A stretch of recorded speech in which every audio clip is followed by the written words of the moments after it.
Hey, I just saw Super 8 in 3D, and no, I'm just kidding. It wasn't in 3D, but it was in IMAX though. Anyways, I just came back from watching Super 8, and I've been waiting for this movie for a super long time. Um, and I'm gonna try not to say anything that'll spoil anything. This light's a little hot on me. I'm gonna move it back. Alright. It's a little better. Not that much more overexposed. After watching Super 8, it makes me want to shoot a movie so badly right now. Like, I just want to go film something. And it really makes me want to try out, actually shooting on Super 8. I've actually never shot 8mm before, and I know SVA has an 8mm camera, and I would love to try it out. It's definitely making me want to shoot some. Anyways, I really don't want to give away anything, so, what could I say? It's definitely super nostalgic. I felt I had this smile on my face, like, probably not like that, but I don't know, because I didn't see myself. But, I was, like, had this smile on my face the whole time, because it had so many these wonderful references to like E.T. and Close Encounters. Um, I'm not going to spoil anything, but I have to say one thing. If you don't want to hear this, then stop watching. But it's not a spoiler at all to the story. It's just a reference that was to like Close Encounters. Close Encounters, they had that scene where you see the family, and it's this crazy family, and this kid is banging this toy doll. Promised everybody a movie this weekend, honey. And you also promised. I thought I told you this was for my. You want to be 9? Yeah. Okay, I'm wrong. I'm wrong, Roy. All right? Tell me you are close to death. Come out here. And in Super 8, there's a scene where they're eating breakfast or something, and this kid had a bat. He was banging the plate with it, and then the mom took the bat away, and he gets another one and starts banging it again. And it was the best. It was really, it brought back like that. Oh, they had that whole Close Encounter-ish feel to it, and it was great. It was wonderful. It had a whole bunch of stuff like that just made it just extra special, really. I think the whole movie was just like a whole nostalgic thing, it just felt special watching it.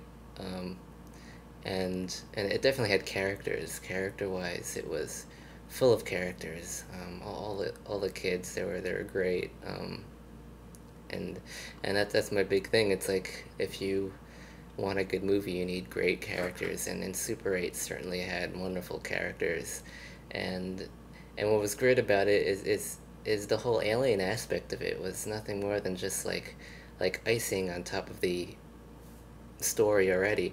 You already had the characters there, and the whole alien incident kind of helped move that story along, and it melded with it really well, and I just enjoyed it a lot. It was great, and I had that nostalgic Spielberg-y feel to it, and stuff. And Abrams loves his lens flares, and I loved it too. Whenever he had a lens flare, I just got so happy. It was spectacular. And a lot of the times it actually looked like they shot wide open. And with anamorphic lenses, you usually don't want to do that. I don't know what lenses they were using, but it looked like they shot wide open because of, when I was looking at the bokeh, the oval bokeh that the anamorphic lenses produce, the bokeh, you could see the aperture, the blades, and some of the shots, when I was looking at the bokeh, it was perfect ovals. And if they stopped down, you would have seen some of the blades in it. It wouldn't have been a perfect oval. And I thought that was just crazy that they shot wide open for some of the shots. But it was definitely, it was just wonderful anamorphic cinematography. My eyes were like, it was just really great. And the lens flares were just so juicy and wonderful, if that makes any sense. Michael Giacchino's score, which which after watching the trailer like a billion times, not really a billion times, that's impossible, but watching it a lot of times, I love the way they use James Horner's score to Cocoon.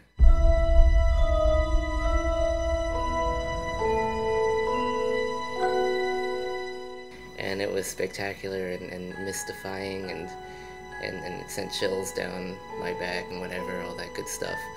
And I was worried, like, is Gacino gonna be able to live up to this, you know? Because that's the thing with, you know, movie trailers, sometimes they use music in the trailers from other stuff, and then you watch the movie and it's not that. And anyways, I was really, you know, kind of curious to see if, like, Gacino could live up to, you know, Horner's, you know, thing that they used for the trailers.